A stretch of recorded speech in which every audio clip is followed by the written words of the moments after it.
வரக்கூடிய 2026 ஆங்கில புத்தாண்டு எத்தகைய ஒரு புத்தாண்டாக ஆண்டு பலன்கள் இருக்க போகிறதுங்கிறது மேஷ ராசிக்கு எப்படி இருக்க போகுதுங்கிறது இந்த வீடியோ இதை எதிர்பார்த்து கொண்டிருக்கக்கூடியவர்கள், காதல் திருமணம் செய்யலாம்னு நினைக்கிறவங்க, ஒரு 2 வருஷமாகவே காதல் போய் கொண்டிருக்கிறது. பெற்றோர்களின் சம்மதம் ஒரு பக்கம் நமக்கு சரின்னா அவங்க சரியில்லைங்க இருக்கிறவங்களுக்கு, வெளிநாடு சம்மந்தப்பட்ட தொழில் பண்ணுறவங்களுக்கு, இம்போர்ட் எக்ஸ்போர்ட் பண்ணுறவங்களுக்கு, அந்நிய மொழி பேசக்கூடியவர்களோட தொடர்பில் கடந்த 1.5 வருஷம் 2 வருஷமாக காம்படிட்டிவ் எக்ஸாமுக்கு, கவர்மெண்ட் எக்ஸாம்ஸ்க்கெலாம் ப்ரிப்பேர் பண்ணிகிட்டு இருக்கக்கூடியவங்களாம், இந்த குரூப் 1 குரூப் 2 யூபிஎஸ்சி எக்ஸாம்ஸ் அது மாதிரி எக்ஸாம்ஸ்லாம் ப்ரிப்பேர் பண்ணிகிட்டு இருக்கிறவங்களுக்கு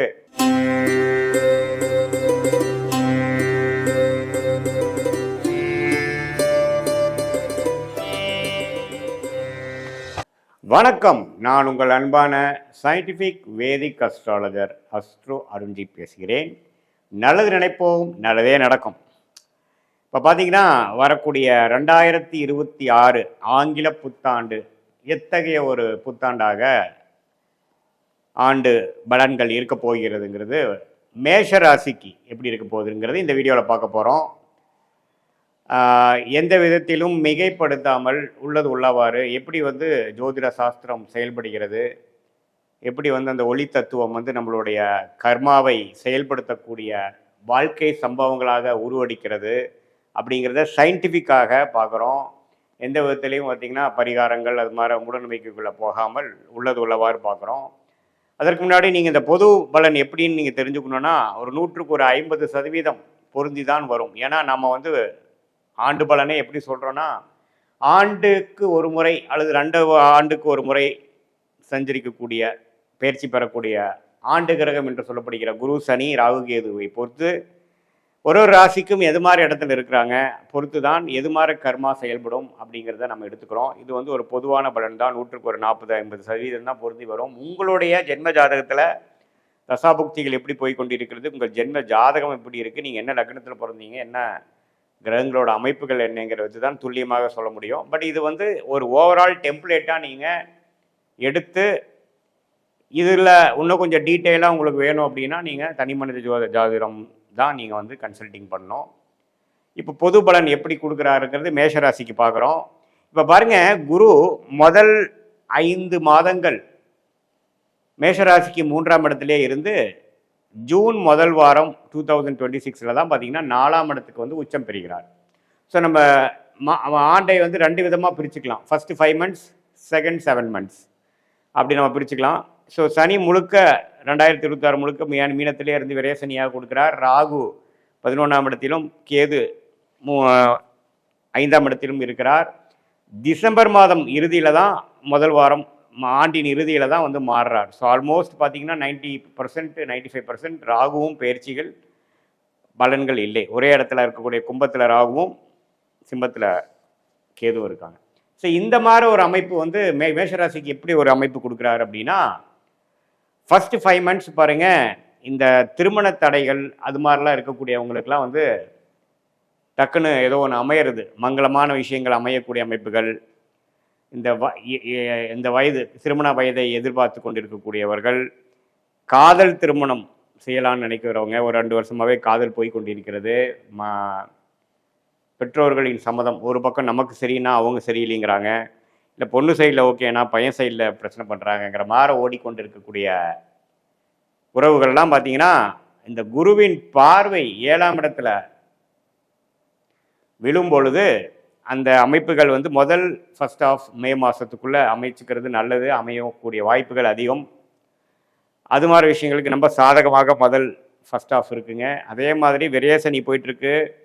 என்னதான் வருமானங்கள் இருந்தாலும் செலவுகளும் அதிகமாக போய் கொண்டு இருக்கக்கூடிய ஒரு காலகட்டமாக தான் இருக்குது. அது சுப முதலீடாக செய்கிறீங்களா, சுப செலவுகளாக செய்கிறீங்களா, தேவையற்ற செலவுகளாக செய்கிறீங்களாங்கிறது உங்களுக்கு நடந்து கொண்டு இருக்கக்கூடிய தசாபுக்திகள் பொறுத்து தான் அமைகிறது. பட் எப்படி இருந்தாலும் கையில் பணம் இருக்க போகிறதில்ல, ஏதோ ஒரு செலவுகளும் ஒரு முதலீடுகளும் போய்கொண்டு இருக்கும். அதுதான் விரயசனியோட வேலை. நம்மளை ஒரு பெரிய லெவலில் இன்வெஸ்ட் பண்ண பிளான் பண்ணுவார். ஒரு இருக்கிற பணமெல்லாம் சேர்த்து கொஞ்சம் கடன் வாங்கி எதுலையோ ஒன்று இன்வெஸ்ட் பண்ணலாமா அப்படிங்கிற மாதிரி அமைப்பெல்லாம் கொடுக்கக்கூடிய ஒரு ஆண்டாக தான் மேஷராசிக்காரர்களுக்கு வருகிறது. அதே மாதிரி ராகு 11ஆம் இடத்துல இருக்கிறது கொஞ்சம் நல்ல லாபத்தை கொடுக்கும். வெளிநாட்டில் இருக்கிறவங்களுக்கு, வெளிநாடு சம்மந்தப்பட்ட தொழில் பண்ணுறவங்களுக்கு, இம்போர்ட் எக்ஸ்போர்ட் பண்ணுறவங்களுக்கு, அந்நிய மொழி பேசக்கூடியவர்களோட தொடர்பில் இருக்கிறவங்களுக்கு, அந்நிய ப்ராடக்ட்ஸ் பண்ணுறவங்களுக்கு, இது எல்லாத்துக்குமே பார்த்திங்கன்னா ஓரளவுக்கு லாபத்தை கொடுக்கக்கூடிய அமைப்பு குருவின் பார்வை ராகு பெற்று ராகு 11ஆம் இடத்துல இருக்கிறது கொடுக்க தான் செய்கிறது. ஸோ எல்லாம் ஓவராலாக பார்க்கும் பொழுது மேஷராசிக்கு அற்புதமான பலன்கள். இதில் செகண்ட் ஆஃப் பாருங்கள், ஒரு பயங்கரமான ஒரு ப்ரெசன்ட் சர்ப்ரைஸாக வரக்கூடிய அமைப்புகள் உண்டு. ஏன்னா குரு 4ஆம் இடத்துக்கு உச்சம் பெறுகிறார் 12 வருடம் கழித்து. ஸோ 12 வருடங்கள் கழித்து குரு வந்து 4ஆம் இடத்துக்கு வந்து 10ஆம் இடங்கிற தொழில் ஸ்தானத்தை பார்த்து விரயசனியை செய்து கொண்டிருக்க, விரயசனியாக சஞ்சரித்து கொண்டிருக்கக்கூடிய சனி பகவானை பார்த்து தன்மைப்படுத்தி அவருடைய கோர விரயசனியை தன்மைப்படுத்தி அது ஒரு நல்ல ஒரு அமைப்பாக, நல்ல ஒரு விஷயத்துக்காக விரயங்களை செய்வதற்கும் ஒரு முதலீடு செய்வதற்கும் வழிவகுக்கக்கூடிய ஒரு அமைப்பாக குரு பெயர்ச்சி வந்து ஜூன் மாதம் ஆகுது. ஸோ ஒரு ஆண்டின் 2வது பகுதி அருமையாக இருக்குது. தொழில் மேன்மை வரும், வேலையில் நல்ல இம்ப்ரூவ்மெண்ட்டு, ஸ்டேட்டஸ் இம்ப்ரூவ்மெண்ட், தொழிலில் நம்ம ஆர்வம், படிப்படியாக டக்குன்னு எல்லாமே அமைஞ்சிருச்சுன்னு சொல்லுவோம் பார்த்தீங்களா. சும்மா ஒன்று சின்னதாக ஒன்று ஸ்டார்ட் பண்ணேன், அது இப்போ அப்படியே கொஞ்சம் தள்ளிட்டு போயிடுச்சு, நல்லாவே எக்ஸ்பேண்ட் ஆகிட்டேன், நல்லாவே முன்னேறிட்டேன், எப்படி நடந்ததுன்னே தெரியலைங்கிற மாதிரி ஒரு நல்ல அமைப்பை கொடுக்கக்கூடிய உச்சகுருவின் சஞ்சாரம் 4ஆம் இடத்துலேருந்து அருமையான பாவமாகிய 8, 10, 12 பார்க்கறனால பணம் முதலீடு கிடைக்கும். கடன் வாங்கி தொழில் பண்ணக்கூடிய அமைப்புகளும் உண்டு, அபிவிருத்தி பண்ணக்கூடிய அமைப்புகள் உண்டு. வேலையில் இருக்கிறவங்க ப்ரொமோஷன் ஆகக்கூடியவங்க இருக்காங்க. அதே சமயத்தில் படித்து கொண்டு கடந்த 1.5 வருஷம் 2 வருஷமாக காம்படிட்டிவ் எக்ஸாமுக்கு, கவர்மெண்ட் எக்ஸாம்ஸ்க்கெலாம் ப்ரிப்பேர் பண்ணிகிட்டு இருக்கக்கூடியவங்களாம், இந்த குரூப் 1, குரூப் 2, யூபிஎஸ்சி எக்ஸாம்ஸ், அது மாதிரி எக்ஸாம்ஸ்லாம் ப்ரிப்பேர் பண்ணிகிட்டு இருக்கிறவங்களுக்கு நல்ல ஒரு எக்ஸாமில் கிளியர் பண்ணி பதவி ஃபஸ்ட் டைம் நான் உள்ளே போயிட்டேன், அந்த ஜாப் போஸ்டிங் வாங்கிட்டேன் அப்படிங்கிற மாதிரி அமைப்புகள்லாம் கொடுக்கக்கூடிய அமைப்புகள் உண்டு. ஸோ முதல் ஆஃபோட செகண்ட் ஆஃப் வந்து இன்னுமே பிரமாதமான விஷயங்கள், நீங்கள் எதிர்பார்க்காத சில சக்ஸஸ்கள் வரக்கூடிய அமைப்புகள் உண்டு. ஏன்னா உச்சகுரு வந்து 4ஆம் இடத்துல வருவது வந்து ஒரு அரிதான ஒரு விஷயம், எல்லா நேரமும் உங்களுக்கு வராது. அதை நீங்கள் மேஷராசிக்காரராகிய நீங்கள் நல்லபடியாக உபயோகப்படுத்தி கொள்ள வேண்டும். அதே சமயத்தை வீடு வாங்கணும், இடம் வாங்கணும், அந்த வாகனங்கள், பழைய வாகனத்தை கொடுத்து புது வாகனம் வாங்கணும்னு நினைக்கிறவங்களுக்குலாம் அருமையாக அமையும். தாயாரின் உடல்நிலை பிரச்சனையாக இருக்கிறவங்களுக்கெல்லாம் கொஞ்சம் தாயாரின் உடல்நிலை சரியாகக்கூடிய அமைப்புகள் இருக்குது. அவங்க மூலமாக சொத்து வரக்கூடிய அமைப்புகள், தாயார் வழியாக நல்ல ஒரு சுப விஷயங்கள் நடக்கக்கூடிய அமைப்புகள் எல்லாம் கண்டிப்பாக உண்டு.